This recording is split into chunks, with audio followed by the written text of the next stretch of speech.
Welcome students in online chemistry classes. Student, today's our topic is extraction of zinc. इसके पहले आपने समझा था extraction of iron, extraction of copper, और अब थर्ड टॉपिक मैं आपको एक्सप्लेन कर रहा हूँ, that is extraction of zinc.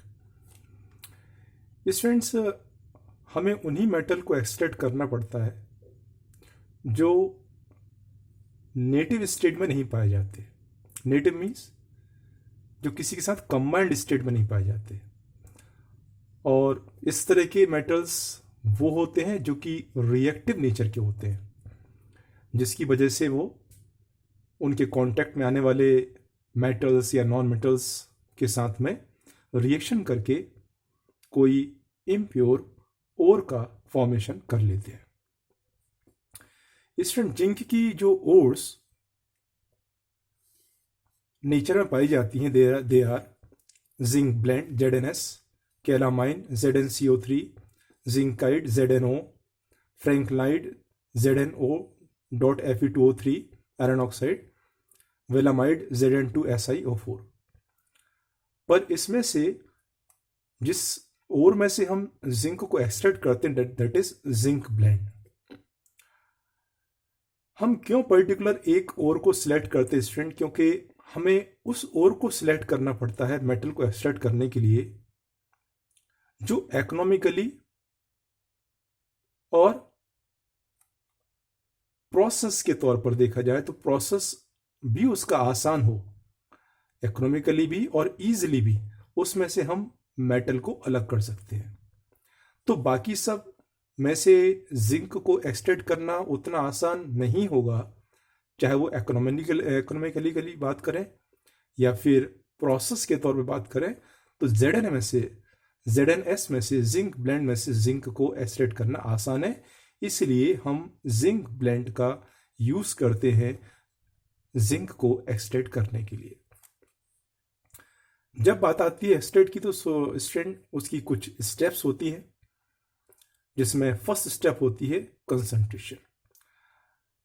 आपने पढ़ा होगा इसमें वो सारी फिजिकल मेथड हैं जिससे कि हम उसमें जो डस्ट पार्टिकल्स हैं या दूसरी जो चीज़ें उसमें लगी हुई हैं और में से उनको फिजिकल मेथड के द्वारा, जैसे हाइड्रोलिक वॉशिंग है, फ्रूट फ्लोटेशन प्रोसेस है, मैग्नेटिक सेपरेशन है, ये सभी मेथड का इस्तेमाल करते हैं. उसको हम बोलते हैं कंसंट्रेशन ऑफ ओर. तो यहाँ पर जिंक ब्लेंड को कंसंट्रेट करने के लिए हम यूज करते हैं फ्रूट फ्लोटेशन प्रोसेस, जो मैं आपको अपने प्रीवियस वीडियो में एक्सप्लेन कर चुका हूं.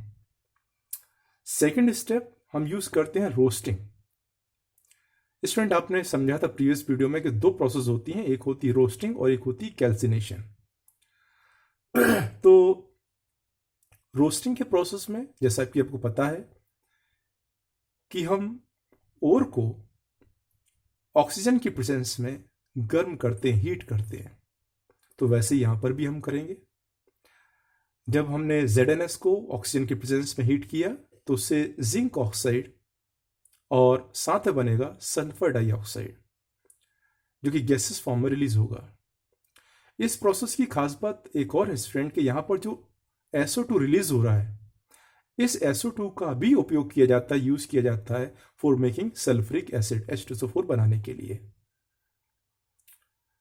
अब हमारे पास मेटल ऑक्साइड का फॉर्मेशन हो गया. अब मेटल ऑक्साइड बनने के बाद में नेक्स्ट स्टेप होती है रिडक्शन. हम कैसे मेटल ऑक्साइड में से ऑक्सीजन को निकालें? तो स्टूडेंट, थर्ड स्टेप में हम जिंक ऑक्साइड को रिड्यूस करेंगे कोक के द्वारा. इसको अबाउट 1673 केल्विन पर हम गर्म करेंगे, जिससे जिंक अलग हो जाएगा और बनेगा कार्बन मोनोऑक्साइड, जो कि सेपरेट गैसेस फॉर्म में रिलीज हो जाएगा. पर स्टूडेंट्स, यहां पर जो हमें ये जिंक मिला है that is not pure, not fully pure. इसलिए इसको प्यूरिफाई करने के लिए हम यूज करते हैं last step, that is refining.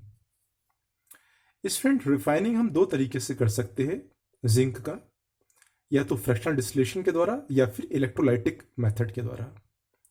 जिसमें से बेस्ट और इजी मेथड है इलेक्ट्रोलाइटिक रिफाइनिंग। तो आइए मैं उसको समझाता हूँ। ये वैसे आपने पहले भी कुछ टॉपिक्स में पढ़ा हुआ है। तो स्टूडेंट, रिफाइनिंग की मेथड में क्या करते हैं, यहाँ ध्यान से देखें। जो इम्प्योर जिंक है, जो यहाँ से हमें जिंक मिला, जो अभी प्योर नहीं है, उसमें कुछ इम्प्योरिटीज हो सकती हैं। इम्प्योर जिंक को हम एनोड की साइड में जोड़ेंगे और जो प्योर जिंक मेटल है उसको हम कैथोड की साइड में जोड़ेंगे। और यहां पर हम इलेक्ट्रोलाइट फिल करेंगे, जिस इलेक्ट्रोलाइट का नाम है जिंक सल्फेट। जैसे हम इसको बैटरी से कनेक्ट करेंगे स्टूडेंट, तो जो इम्प्योर जिंक है इस इलेक्ट्रोलाइट में डिसॉल्व होने लगेगा और जिंक आयन मूव करने लगेगा किसकी तरफ, कैथोड की तरफ। और इसमें जो अदर इम्प्योरिटीज थी, जो कि नॉन मेटेलिक इम्प्योरिटी थी, वो सारी की सारी इलेक्ट्रोलाइट में डिसॉल्व होकर बॉटम में इकट्ठी हो जाएंगी। और जो जिंक, प्योर जिंक है स्टूडेंट, वो प्योर जिंक कैथोड वाले इलेक्ट्रोड की तरफ कलेक्ट होता जाएगा। इससे हमें एकदम प्योर जिंक लास्ट में मिल जाता है। इस तरह से हम प्योर जिंक को उसकी ओर, जो कि हमने यूज किया था जिंक ब्लेंड, उसमें से एक्सट्रैक्ट करते हैं। That's all for today's online chemistry classes. Thank you for joining.